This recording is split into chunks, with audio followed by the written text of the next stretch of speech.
Hello friends, स्वागत है आपका आज के न्यूज़ अपडेट में। अपडेट स्टार्ट करने से पहले डिस्क्लेमर, हम आपको कोई भी फाइनेंशियल एडवाइस नहीं दे रहे हैं। क्रिप्टो में इन्वेस्टमेंट आपको अपनी एनालिसिस के बाद ही करनी है। प्रॉफिट और लॉस आपका अपना होगा और मार्केट रिस्की है, तो इसको अच्छे से समझिए, उसके बाद ही अपनी मनी इन्वेस्ट करिए। तो चलिए चलते हैं न्यूज़ अपडेट की तरफ। तो न्यूज़ अपडेट में सबसे पहले जो न्यूज़ कवर कर रहे हैं वो है DYDX की। तो DYDX ने अपना जो 2022 का प्लान है वो पूरा आउटलाइन कर दिया है। दैट मीन्स कि वो उसने उन्होंने पूरा का पूरा यहाँ पर मेंशन कर दिया है अपने ट्वीट के ऊपर। तो उनका प्लान है कि 2022 के अंत तक वो पूरे के पूरे तरीके से डिसेंट्रलाइज एक्सचेंज जो है वो बन जाएंगे। तो इसका मतलब ये होता है कि ये कम्युनिटी ड्रिवन जो है एक्सचेंज बन जाएगी। कोई भी सिंगल पर्सन या एक दो ग्रुप ऑफ पर्सन जो हैं वो इसके चीफ नहीं होंगे।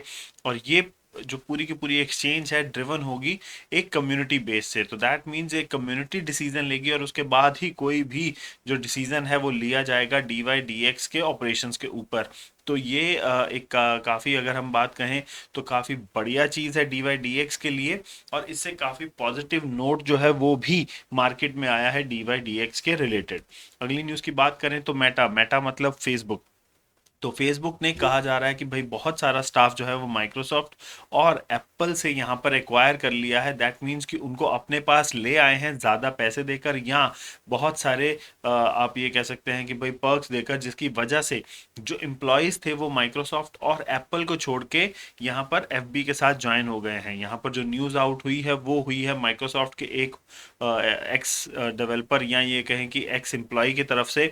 तो उन्होंने यहाँ पर मेंशन किया है कि 100 से ऊपर लोग माइक्रोसॉफ्ट से निकलकर FB, दैट मीन्स मेटा को ज्वाइन कर चुके हैं।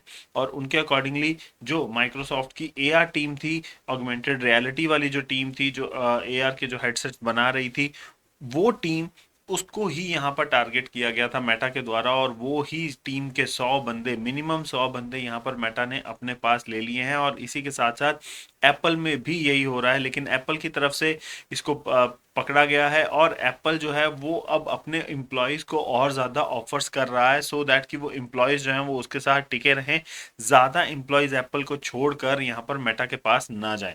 तो एट प्रेजेंट जो ये वॉर है वो चल रही है मेटा के रिलेटेड, तो मेटावर्स के जो प्रोजेक्ट्स हैं उनके रिलेटेड। अगली न्यूज़ यहाँ पर कॉइनबेस ने यहाँ पर अनाउंस किया है कि उनकी जो टीम है वो हर क्वार्टर में एक बार एक हफ्ते के लिए पूरी छुट्टी पे रहेगी। दैट मीन्स कि कॉइनबेस जो है वो एक हफ्ते के लिए पूरा बंद रहेगा। उन जो भी यहाँ पर वो जो छुट्टियों वाले जो दिन हैं वो रखे जाएंगे, डिसाइड किए जाएंगे मैनेजमेंट द्वारा। और उस एक हफ्ते में पूरी की पूरी जो कॉइनबेस की कंपनी है वो छुट्टी पर जाएगी। और ऐसा उन्होंने बोला है एक साल में 4 बार होगा, दैट मीन्स वंस पर क्वार्टर। अगली न्यूज़ की बात करें तो जीरो नॉलेज स्केलिंग टेक्नोलॉजी जो है वो अभी एट प्रेजेंट काफ़ी बूम पर है। तो उसी में ही एक जो प्रोजेक्ट है प्लॉन्की, वो पॉलीगन के ऊपर आ रहा है। तो अब इससे होगा क्या? अब आपको पता है प्रूफ ऑफ स्टेक कैसे काम करता है। तो प्रूफ ऑफ स्टेक जब काम करता है तो आपको सारे जितने भी यहाँ पर नोट्स बनाकर बंदे बैठे हैं उनको, आपको वो नया ब्लॉक जो निकला है उसको भेजना है। वो वेरीफाई करेंगे, फिर वो ब्लॉक जो है वो अटैच होगा ब्लॉकचेन के ऊपर। अब यहाँ पर जो जीरो नॉलेज स्केलिंग टेक है वो क्या करती है, वो प्रूफ लेती है उस ब्लॉक का, और उस प्रूफ के बेसिस पे ही वो ये एक्नॉलेज कर देती है कि ये जो ब्लॉक है वो सही है या नहीं है। तो इससे एक तो स्पीड जो है वो फास्ट हो जाती है, दूसरा जो रिसोर्सेज हैं वो कम लगते हैं। तो इस टेक्नोलॉजी को यूज़ करके पॉलीगन जो है वो अब अपनी जो स्पीड है वो और ज़्यादा फास्ट करने की कोशिश कर रहा है। तो अगर बात करी जाए ये जो प्लॉन्की है उसकी, तो कहा यही जा रहा है कि प्लॉन्की 2 जो है वो एक 100x फास्टर प्रोटोकॉल है, जो कि अपने एग्जिस्टिंग अल्टरनेटिव से, कोई भी उसका जो भी यहाँ पर ऑल्टरनेटिव है उससे वो 100 गुना ज़्यादा स्पीड से काम करता है। तो इसीलिए पॉलीगन वाले उसके साथ यहाँ पर अपना टाई अप कर रहे हैं पॉलीगन के ऊपर। अब यहाँ पर अगर हम बात करें तो ये जो प्लॉन्की 2 है वो इंटीग्रेट हो चुका है। और इससे अब बेनिफिट जो है वो पॉलीगन को मिलने वाला है। पॉलीगन की अगर एक और न्यूज़ की बात करें तो पॉलीगन ने अभी रिसेंट यहाँ पर एक और जो अगर हम बात करें यहाँ पर ये जो लिखा हुआ है स्नार्क, तो स्नार्क का जो प्रोटोकॉल है उसके साथ एक और यहाँ पर जो ब्लॉकचेन है सीक्रेट, उसके साथ भी उन्होंने अपनी इंटीग्रेशन करी है और वो भी पॉलीगन के ऊपर आने वाला है। तो उसमें क्या है, वो सेफ एंड सिक्योर कर रहा है सेम टेक्नोलॉजी को यूज करके। यहाँ पर उनकी स्पीड फास्ट हो रही है और उस केस में वहां पर वो अपनी स्पीड फास्ट कर रहे हैं। और इसके रिलेटेड जो एक आप कह सकते हैं जो स्पेस हुई थी ट्विटर के ऊपर, तो हमने उसको ज्वाइन किया था और ट्विटर पे भी वो शेयर करी थी मैंने, सो दैट कि आप भी उसको सुन पाए और कैसे वो जो प्रोजेक्ट है सीक्रेट वो कैसे यहाँ पर पॉलीगन की हेल्प कर रहा है अपनी सिक्योरिटी के लिए। अगली न्यूज़ की बात करें तो ईरान जो है वो अब एक रिपोर्ट आई है वहां से कि भाई वो प्लान आउट कर रहे हैं कि इंटरनेशनल ट्रेड्स में क्रिप्टो पेमेंट्स को अलाउ कर दिया जाए। पहले उन्होंने इंटरनेशनल ट्रेड में क्रिप्टो पेमेंट्स को अलाउ किया था, लेकिन फिर से उन्होंने होल्ड कर दिया था।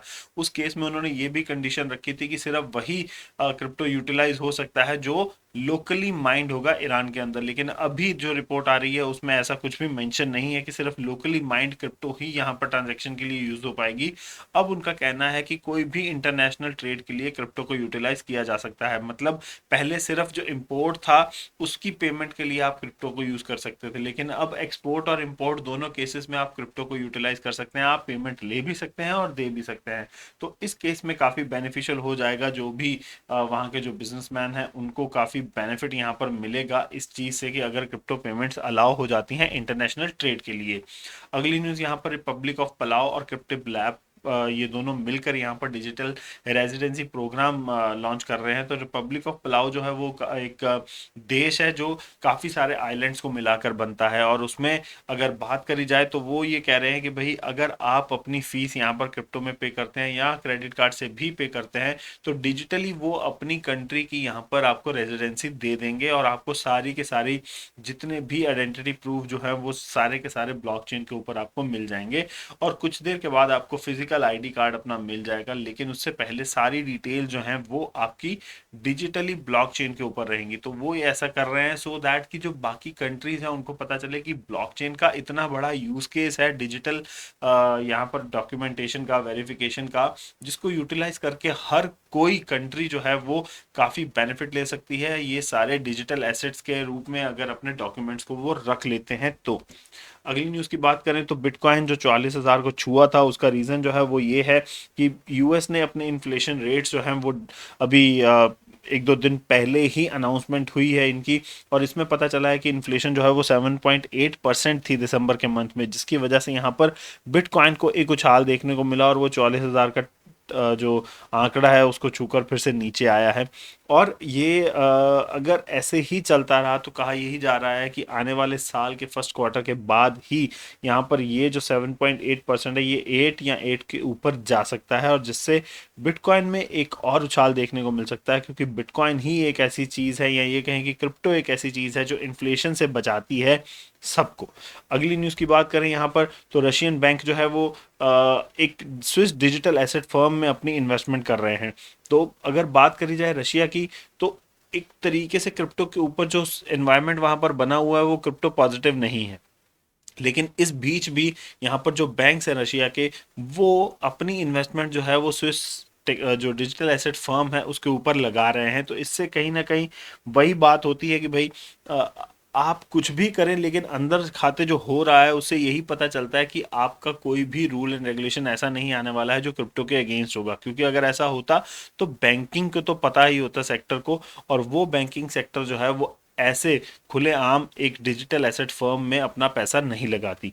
अगली न्यूज़ की बात करें तो सेबा बैंक जो है वो उन्होंने रेस किया है $119 मिलियन सीरीज सी फंड में, और इसमें अगर बात करी जाए तो काफ़ी बड़े नाम भी आते हैं, एफटीएक्स का भी नाम आता है जिन्होंने यहाँ पर इस फंडिंग में पैसे लगाए हैं, और उन्होंने यहाँ पर $119 मिलियन जो हैं वो अपनी फंडिंग ली है। और उनका जो प्रोटोकॉल है वो ये काम करता है कि जितने भी इंस्टीट्यूशन हैं वो उनको यील्डिंग के लिए प्रोवाइड करवाते हैं सर्विसेज। अब यील्ड कैसे करवाई जाती है कि भाई आपके पास बहुत सारे टोकन हैं, कोई भी एक टोकन आप ले लें जिनमें वो डील करते हैं, तो अगर आपके पास वो बहुत सारे टोकन अवेलेबल हैं और आप वो उनको जमा करवा दो तो एक तो आपको स्टेकिंग का बेनिफिट मिलता है और उसके ऊपर यील्डिंग का भी बेनिफिट मिलता है। तो इस वजह से यहाँ पर ये प्रोटोकॉल काफ़ी फेमस हो रहा है सेबा बैंक का, और ये ऑलरेडी एक अप्रूव्ड ऑर्गेनाइजेशन है स्विट्जरलैंड में जो डिजिटल एसेट्स की ऐसी जो फैसिलिटीज़ है, यील्ड फैसिलिटी जो है वो प्रोवाइड कर रहे हैं। तो इससे आप यही कह सकते हैं कि अगर कोई भी कॉइन यहाँ पर इनकी सर्विसेज में लिस्ट डाउन होता है आने वाले टाइम पर, तो उसको काफ़ी बेनिफिट मिलने वाला है। अगर करंट की बात करें तो डॉट है, एक्सटीसी है और एडा है। तो ये तीन उन्होंने बड़े जो हैं वो अपने यूज़र्स को प्रोवाइड करवा रखी है क्रिप्टो करेंसी, जिनकी यील्ड जो है वो यूज़र कर सकते हैं। और इसके साथ ही अगली जो न्यूज़ है यहाँ पर, जो लेजर के सीईओ हैं उनका कहना है कि भाई जितने भी रिटेल इन्वेस्टर यहाँ पर आ रहे हैं उनकी वजह से ही बिटकॉइन में अभी काफ़ी उछाल देखने को मिल रहा है। जो भी उछाल यहाँ पर आ रहा है चाहे वो छोटा भी है तो वो सारा रिटेल यूजर्स की वजह से ही आ रहा है, क्योंकि जो नंबर ऑफ बिटकॉइन एड्रेसेस छोटे अमाउंट वाले बढ़ रहे हैं उनकी वजह से ही ये जो उछाल है वो देखने को मिल रहा है, क्योंकि उनका काउंट बहुत ज़्यादा बढ़ रहा है बजाय कि जो वेल्स के अकाउंट हैं वो बढ़ रहे हों। तो इससे यही अंदाज़ा लगाया जा रहा है कि रिटेल इन्वेस्टर्स काफ़ी आ रहे हैं यहाँ पर बिटकॉइन के प्लेटफॉर्म के ऊपर। लास्ट न्यूज़ यहाँ पर आज की, जैक डॉर्सी ने अनाउंस किया कि वो बिटकॉइन लीगल डिफेंस फंड लेकर आ रहे हैं। तो इसमें जो बिटकॉइन के जो डेवलपर्स हैं वो उनके राइट्स को बचाने के लिए और उनके ऊपर जो भी केस होंगे आने वाले टाइम पर अगर कोई होता है तो वो इस फंड की मदद से यहाँ पर जो भी उन्होंने लॉयर जो हायर किए होंगे वो हेल्प करेंगे उन डेवलपर्स की, सो दैट कि उनको ज़्यादा नुकसान ना हो और वो अच्छे से टेक केयर कर पाएँ अपना, और जो भी केस होंगे उनके ऊपर फ्यूचर में उनका।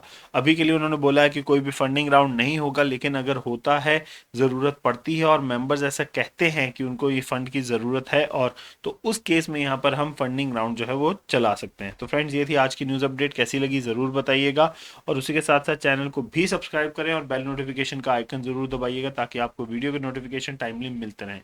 तो मिलेंगे अब आपसे अगले न्यूज़ अपडेट में, तब तक के लिए थैंक यू वेरी मच।